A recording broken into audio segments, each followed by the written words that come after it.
আমি আপনাদেরকে একজন সফল ব্যক্তি সম্পর্কে বলতেছি। জুলাইবিস রাদিয়াল্লাহু আনহু ছিলেন কালো মানুষ। কেমন? একটু কালো, খুব উচ্চ বংশের না, খুব সুদর্শন না, খুব লম্বা না, খাটো টাইপের মানুষ, একটু বেটে টাইপের মানুষ। টাকা পয়সা একদমই নাই, একদমই টাকা পয়সা নাই, বংশমর্যাদা এই সব দিক থেকে তাকে আন্ডার স্টেমেট করা হয় আর কি। এমনকি ফিজিক্যাল স্ট্রাকচারও তারা আমাদের অনেকের মধ্যে সুদর্শন না। তার অবস্থা কেমন? নবী সাল্লাল্লাহু আলাইহি ওয়াসাল্লামের সাহাবীরা অন্য হাদিস থেকে বলেছেন যে নবী সাল্লাল্লাহু আলাইহি ওয়াসাল্লাম মসজিদে যেতেন, মদিনায় মসজিদ নববীতে যেতেন, রাস্তার পাশে তিনি পড়ে থাকতেন। ধরেন আমরা মসজিদে হেঁটে আসতেছি, রাস্তার পাশে একজন বসে আছেন, গায়ের জামা কাপড় খুব একটা উন্নত না, ছেঁড়া, তাসবিহ নিয়ে জিকির করতেছেন। আপনি কি খুব ফোকাস করবেন তার দিকে? করবেন না কিন্তু। তো মানুষ তার দিকে ফোকাস করে না খুব একটা, যাওয়া আসা করে, সে পড়ে থাকে। কেউ খাবার দিলে খায়, না দিলে খায় না। এইভাবেই তার দিন যাচ্ছে। কোথাকার ঘটনা এটা? মদিনায়, হিজরতের পরের ঘটনা। সাহাবীর নাম জুলাইবিস রাদিয়াল্লাহু আনহু। খুব উচ্চ বংশের না, অর্থবিত্ত নাই। বারবার বলছি, আমি রিপিট করতেছি কেন? বিকজ এটা আপনাদের সাথে অনেক অনেক মানে সাইকোলজিক্যালি মিলবে বিষয়টা অনেকের সাথে, এবং এটা আমাদের খুব ভালো করে জানাও দরকার আছে। তো একদিন নবী সাল্লাল্লাহু আলাইহি ওয়াসাল্লাম তাকে বললেন যাওয়ার সময়, হে জুলাইবিস তুমি কি বিয়ে করবা? খুব মজার আলোচনা না এটা আমাদের কাছে, অনেকের কাছেই। হে জুলাইবিস তুমি কি বিয়ে করবা না? প্রশ্নটা এরকম ছিল, হে জুলাইবিস তুমি কি বিয়ে করবা না? তুমি তো আকাশ থেকে বললেন, ইয়া রাসূলুল্লাহ আমাকে কে বিয়ে করবে? আমার না আছে চেহারা সুরত, না আছে আমার বংশমর্যাদা, না অর্থবিত্ত, আমি কিভাবে বিয়ে করবো? কে মেয়ে দিবে আমাকে? কে আমাকে মেয়ে দিবে? তো ওদিন নবী সাল্লাল্লাহু আলাইহি ওয়াসাল্লাম চলে গেলেন, কিছু বললেন না। পরের দিন আবার বললেন, ইয়া জুলাইবিস আলা তাতাযাওয়াজ তুমি কি বিয়ে করবা না? একই উত্তর, ইয়া রাসূলুল্লাহ আপনি গতকালকে এক কথা বললেন, আবার বলতেছেন বিয়ে করবেন, আমাকে কে বিয়ে করবে? তৃতীয় দিন নবী সাল্লাল্লাহু আলাইহি ওয়াসাল্লাম আবার বললেন, আলা তাতাযাওয়াজ ইয়া জুলাইবিস তুমি কি বিয়ে করবা না হে জুলাইবিস? তিনি এবার বলছেন, আপনি কি আমার সাথে রসিকতা করতেছেন? আমাকে কে বিয়ে করবে? তো নবী সাল্লাল্লাহু আলাইহি ওয়াসাল্লাম বললেন যে অমুক আনসারী সাহাবীর বাসায় যাও। অমুক আনসারী সাহাবীর বাসায়, আনসারী সাহাবী কারা? যারা মুহাজির সাহাবীদেরকে আশ্রয় দিয়েছেন। অমুক আনসারী সাহাবীর বাসায় যাও, সেখানে একজন বিবাহযোগ্য নারী আছে, মেয়ে আছে, তাকে গিয়ে বলো যে আমি রাসূল সাল্লাল্লাহু আলাইহি ওয়াসাল্লামের পক্ষ থেকে আমার বিয়ের প্রস্তাব নিয়ে আসছি। তিনি গেলেন, যাওয়ার পরে বললেন যে আমাকে প্রস্তাব সহ পাঠানো হয়েছে। মেয়ের বাবা আর মায়ের রিয়াকশন ছিল অনেকটা সাধারণত যা হয় তেমন আর কি। তুমি বিয়ের প্রস্তাব নিয়ে আসছো, তুমি কি খাওয়াবা মেয়েকে? কোথায় রাখবা? তোমার তো নিজের কোনো থাকার জায়গা নাই। প্রশ্ন কিন্তু যৌক্তিক। আমি মেন তো বাবা, আমিও তো এই প্রশ্নই করবো নাকি? প্রশ্ন করবেন না? আপনার মেয়ে থাকলে এভাবে প্রশ্ন করবেন তো আপনি। তো তারাও সেই প্রশ্ন করলেন, এমনকি এক পর্যায়ে রিফিউজ করে দেওয়া হলো, না এটা পসিবল হবে না। এই কথাগুলো, কনভারসেশন গুলো ভিতর থেকে শুনছিলেন সেই মেয়ে নিজেই, আনসারী সাহাবী, মদিনার আনসারী মেয়েরা কিন্তু অনেক সুদর্শন তৎকালীন সময়ের কাছে, উচ্চ বংশের সুদর্শন, খুবই এলেম বলা হতেন তারা, হিপস ক্ষমতা খুব থাকতো, খুবই জজবাওয়ালা, মানে জিহাদের মাঠে একদম যুদ্ধ করেছেন তারা, একদম নবী সাল্লাল্লাহু আলাইহি ওয়াসাল্লামের আশেপাশে ছিলেন। উহুদের সময় একজন আনসারী সাহাবী ছিলেন, মহিলা সাহাবী, উম্মে আমারা তীর ছুঁড়েছেন নবী সাল্লাল্লাহু আলাইহি ওয়াসাল্লামের পাশে। তো ওনারা কিন্তু খুবই গায়রতওয়ালা মানুষ। তিনি বলছেন, হে আমার বাবা মা, এই প্রস্তাব কে পাঠিয়েছে? নবী সাল্লাল্লাহু আলাইহি ওয়াসাল্লাম। যে প্রস্তাব রাসূল পাঠিয়েছেন সেটাকে কিভাবে তোমরা ডিনাই করো? আমি জুলাইবিসকে বিয়ে করবো ইনশাআল্লাহ। কে বলছেন এটা? আপনি পুরা সিস্টেম খুঁজে এরকম একটা আনসারী সাহাবীর মতো মেয়ে আমাকে দিতে পারবেন? ইল্লা মাশাআল্লাহ, হইতে পারে ইল্লা মাশাআল্লাহ। তো ওই মেয়ে, নারী সাহাবী, তিনি রাজি হলেন। এবার শোনেন, এবার বিয়েও হলো, মাশাআল্লাহ, বাসর হলো, এবং সকালবেলা আওয়াজ হচ্ছে, মদিনার চারপাশে এলান হচ্ছে যে হে মুসলিমরা সবাই বের হও, ইহুদিদের সাথে যুদ্ধে আমাদেরকে খায়বারে যেতে হবে। ইহুদিদের সাথে যুদ্ধে আমাদেরকে খায়বার আক্রমণ করতে হবে। নবী সাল্লাল্লাহু আলাইহি ওয়াসাল্লাম তোমাদেরকে আদেশ করেছেন। এটা কিন্তু হুদাইবিয়া সন্ধির পরের ঘটনা। আর আর ইহুদিদের সাথে আমাদের বেশ কয়েকটা যুদ্ধ হয়েছে, বনু কুরাইজার সাথে, বনু কাইনুকার সাথে, বনু নাজিরের সাথে, এবং ফাইনালি খায়বারে এদের সাথে। তো জুলাইবিস রাদিয়াল্লাহু আনহু বের হয়ে গেলেন যুদ্ধের জন্য, এবং খায়বারে যুদ্ধ হলো, খায়বার অবরোধ করা হলো, এবং খায়বার যুদ্ধের বিশাল হিস্ট্রি আছে, আপনারা পড়ে নিয়েন, লম্বা কথা। এই খায়বার দুর্গ জয় হয়, এবং এই দুর্গ পুরো জয় করতে, সবগুলো দুর্গ জয় করতে মোট 12 থেকে 16 জন মুসলিম সাহাবী শহীদ হন। 12 থেকে 16 জন বা 18 জনের মতো আর কি, এই ফিগার, এইটুকুর মতো 12 থেকে 16 বা 18, এত কম সংখ্যক সাহাবী শহীদ হয়েছেন খায়বার যুদ্ধ জয়ে। আর ইহুদিদের তো বহু ইহুদি মারা গেছে। এবং খায়বার বিজয়ের পরে মুসলিমদের আর্থসামাজিক যে অবস্থা, টাকা পয়সা, ল্যান্ড, গনিমতের মাল প্রচুর বেড়ে গেছে।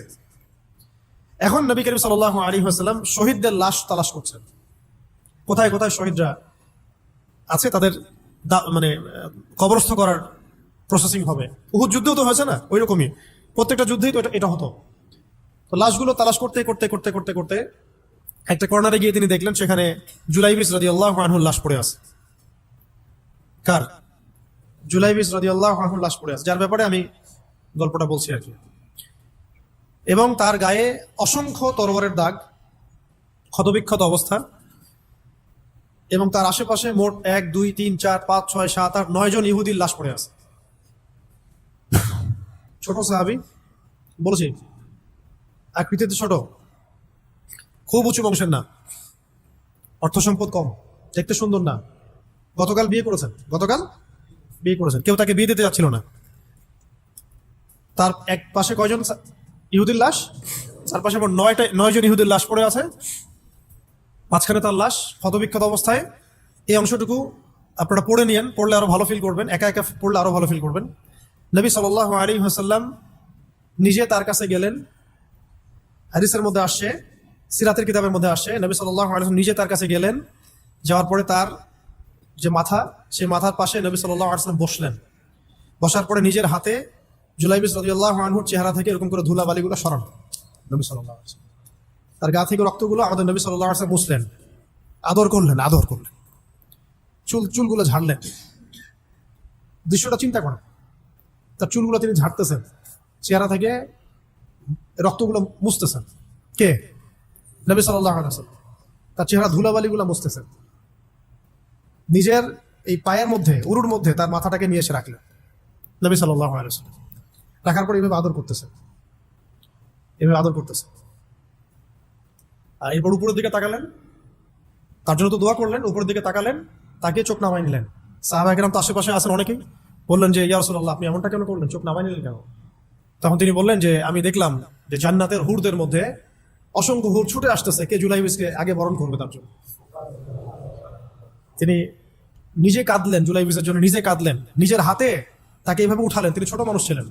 এরপর 2 হাত দিয়ে তাকে উঠাই নিজের হাতে তাকে দাফন করলেন। দাফন করার পর তিনি বললেন, ইয়া জুলাইবিস, আনতা মিন্নি ওয়া আনা মিনক, তুমি আমার অংশ, আমি তোমার। হে জুলাইবিস, তুমি আমার, আমি তোমার। হে জুলাইবিস, তুমি আমার, আমি তোমার। এই কথাটা বললেন কে? নবী সাল্লাল্লাহু আলাইহি ওয়াসাল্লাম। এখন আপনাদেরকে আমি সাফল্যের মানদণ্ড কিভাবে বোঝাবো, এর বাইরে কোনো ভাষা নেই আমার কাছে। সাফল্য বলতে কি বোঝান? এই সিস্টেম সাফল্য বলতে কি বোঝায়? এই ওয়ার্ল্ড অর্ডারটা সাফল্য বলতে কি বোঝায়? এই বস্তুবাদী জগৎটা আমাদেরকে সাফল্য বলতে আসলে কি বোঝায়? সাফল্য বলতে বোঝাচ্ছে ঈমান। সাফল্য হলো ঈমান, বিশুদ্ধ আকীদা, বিশুদ্ধ আমল, আল্লাহর আনুগত্য, রাসূলের আনুগত্য, দুনিয়ার জীবনে মুসাফিরের মতো থাকা, যতটুকু প্রয়োজন ততটুকু সন্তুষ্ট থাকা, একজন নেককার স্ত্রী, সুসন্তান সন্ততি, আদর্শ একটা পরিবার, হালাল একটা রিজিক, বাস।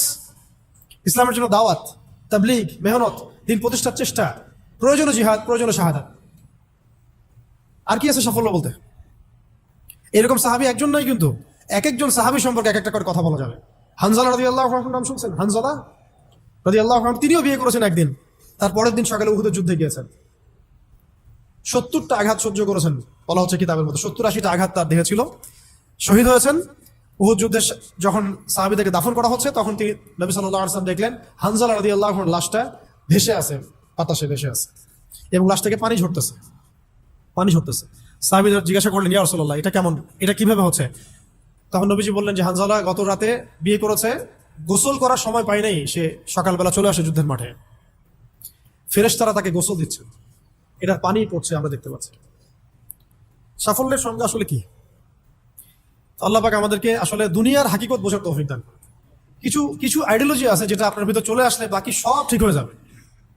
আর এগুলোর যদি ভিতরে ঠিক মতো না বলবৎ হয়, আপনাকে আমি ডালপালার ক্রাইসিস সমাধান, ওয়ার্ল্ড অ্যাফেয়ার্স, ইকোনমি এইসব বুঝে দিনের দিকে হেদায়েত দিতে পারবো না আমরা। আসলে কিছু বিষয় ভিতর থেকে আসতে হবে, যে আগে আপনাকে হাকিকত বুঝতে হবে, আসলেই দুনিয়া কি, আখেরাত কি, গন্তব্য কোথায়, কোত্থেকে আসছি, কোথায় যাব, কোত্থেকে আসছি, আমরা যাব কোথায়, কোত্থেকে আসছি, যাব কোথায়, মাঝখানের সময় আমার কাজ কি, কে আমার নবী, কি আমার দিন, আমার দিনের মৌলিক বিষয়গুলো কি, দিনের ইলম কি, আমল সালেহ কি, দিন প্রতিষ্ঠার মেহনত কাকে বলে, কি করলে আল্লাহ পাক আমাকে কালকে আমাদের মাঠে নবীদের, শহীদদের, সিদ্দিকদের সাথে হাসর করাবেন।